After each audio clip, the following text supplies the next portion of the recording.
అత్తమ్మ వంట అయింది, తినేదానికి రండి. రాయనాని అన్న మటన్ తెచ్చిండు, తిందాం రా. సరేనా మమ్మీ, వస్తున్నా. A few moments later. Mummy వదిన మొత్తం వంట ఎట్లా చేసిందే? అసలు ముక్కలన్నీ ఉడికినాయా? నువ్వు ఎట్లా తింటున్నావు ఈ వంట? నాకైతే ఒక్క రోజుకే తినబుద్ధి అయితే లేదు. ఏమైందిరా నాని, మంచిగా అయిందిగా. అది కాదే మమ్మీ, అక్కడ వదిన ఉన్నది కదా, మళ్ళా వదిన కూడా వేసుడు అవుతుంది. మనం బెడ్రూమ్లో పోయి తీసుకొని ఇంకా మొత్తం తినేద్దాం పదా. మంచిగా అయింది కానీ తిన్నాళ్ళు ఇప్పుడు ఎట్లా అంటున్నారు? నాకే ఉంచకుండా మంచిగా తీసుకుపోయి బెడ్రూమ్లో పెట్టుకున్నారు. వీళ్ళకన్నా ముందు నేనే మంచిగా గిన్నెలో తీసుకొని పెట్టుకొని తిన్నా.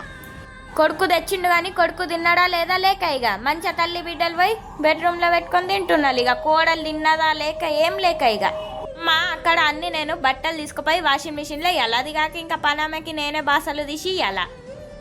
ఆడనేమో దీనికి వాషింగ్ మిషన్లో బట్టలు వేసుడు, ఆ పనామకి బాసలు ఇచ్చేదానికే పని చేసినట్టు అంటుంది. నేనేమో నా చేతులతోని బాసలు తోమాలా, బట్టలు విండాలా, ఇల్లు నూకాలా, ఇల్లు తుడాలా. అది లేక ఇక అవరా బిడ్డ, నువ్వు ఆడ మస్తు పని చేసేస్తావు. ఈడ రెస్ట్ తీసుకో, మనం రాత్రి రెస్టారెంట్కి పోదాం సరేనా? కోడల్ని రెస్టారెంట్ కి తీసుకుపోతారా లేదా మీరు చూస్తూనే ఉండండి.